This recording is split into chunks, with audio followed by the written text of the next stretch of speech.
Hey everybody, Aaron Bishop here from Derish Chai on behalf of the Patterns of Life Bible. Today we're going to look at a passage that has confounded people for a very long time. There's a lot of different takes on what has happened or what's going on in this passage. And I think that the majority of people get it wrong because they don't look at it through the eyes of honor and shame.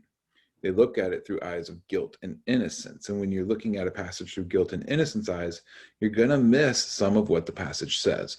This concept is so vitally important. And this is one of the passages that really helps us to get a glimpse of why this particular concept is so important and why it's perhaps one of the most important things that you can learn when you enter into Bible study. So the passage that I'm speaking of today, let me share my screen here, is Genesis pericope 9. We'll see that's also Genesis chapter 9, verses 18 through 29. This story, the story of Noah planting a vineyard, getting drunk, and sleeping naked in his tent. Or did he? See, that's the thing, is we usually ascribe some other motive to this because we look at this through guilt and innocence eyes. So before we get there, let's first read through this passage and then look at the pattern that's contained here, and then talk some more about what's really going on here, what's really at stake here. So the passage both opens and closes with Noah. You have Noah, the sons of Noah, they went from the ark, and names the three of them, Shem, Ham, and Japheth. And from them, the whole world was filled. And Noah lived after the flood 350 years, and the days of Noah were 950 years before he died. So that's pretty significant. He got to be an old man. Next, we see that this connected through the tent. Noah began to be a husbandman. So he's raising flocks, and he planted a vineyard, and he drank of the wine, and he was drunk, and he was uncovered within his tent. But then in B prime, we see that Noah is blessing the God of Shem and cursing Canaan to be his servant. And he's saying that God shall enlarge Japheth, and he shall dwell in the tents of Shem.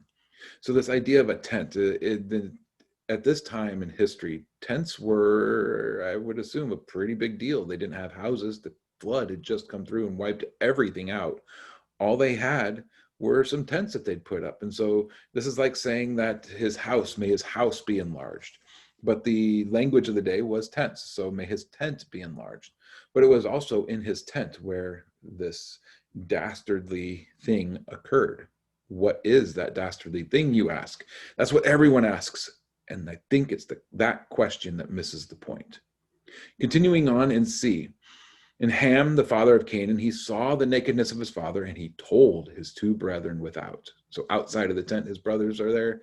Canaan goes into the tent. He sees his father's nakedness. That's a phrase that gets a lot of attention. And he goes and he tells his brothers about it. And then in C prime, and he said, cursed be Canaan. A servant of servants shall he be unto his brethren. So this passage is speaking specifically about Canaan, but it's also talking about his two brothers that were outside. But Canaan is the focus here. And then in D, we have Shem and Japheth. They took a garment, they laid it upon their shoulders, they walked backwards, and they covered the nakedness of their father. Their faces were backward, and they did not see it. But when Noah awoke from his wine, he knew what his younger son had done to him. What? What did he do? What did he do? That's what we always want to know. What happened inside that tent? So that phrase that I pointed out before, he saw the nakedness of his father. That particular phrase is one that's repeated in Leviticus 18, Leviticus 20, and a couple other places as an idiom. It's idiomatic of sexual relations. And so there's a lot of people out there who say something like, Canaan went in and had homosexual sex with his father. Now, those same passages also say that the wife of a man, that his wife's nakedness is also his nakedness. So there are others that say that Canaan went in and slept with Noah's wife.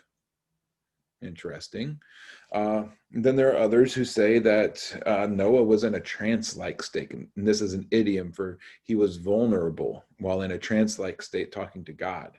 And Canaan came in and saw him in that state and took advantage of him in some way or just saw him in that state. And then there's just the literal meaning. He saw his nakedness. Now, I think in this passage, the literal meaning is the best of the meanings. And why do I say that? Well, it's because it's what it says, for one. Because we know in Genesis chapter 3 that it was their nakedness that brought shame, and God covered Adam and Eve with skins or with a garment, right? So God saw the shame, the nakedness of Adam and Eve, and he covered that shame. And here we have Shem and Japheth, who did not see the nakedness. Canaan saw the nakedness. He saw the shame, and he reported that shame.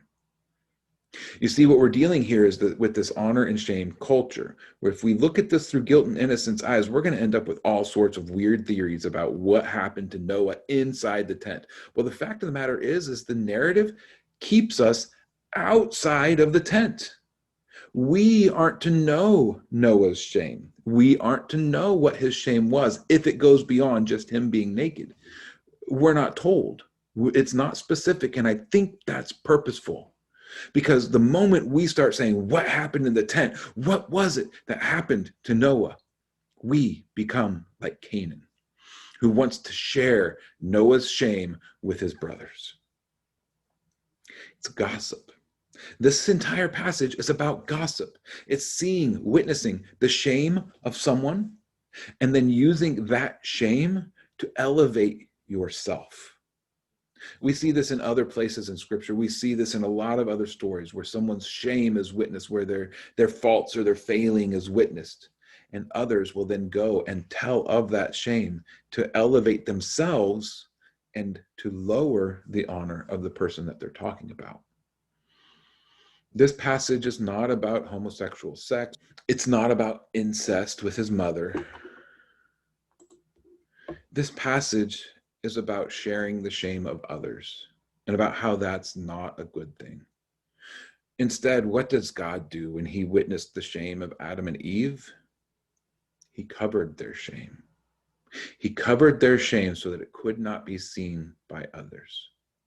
So it's just a little snippet, but I hope that this helps. I hope this helps to understand and to see why this topic is so vitally important. Because if we approach scripture through guilt and innocence eyes, we get caught up in what happened in the tent when the story is not about what happened in the tent. The story is about what happened outside of the tent. It's what happened between the brothers. Our guilt and innocence mindset insists that Canaan did something wrong, did something horrible. He committed some crime in the tent. The crime was that he told his brothers about his father's shame. That's it. Children, honor your fathers and your mothers, right? Fifth command. Canaan didn't do that. He shamed his father. He took his father's shameful positions we all find ourselves in them, and he turned it into an embarrassment. He embarrassed his father, and he brought him low in the eyes of his sons.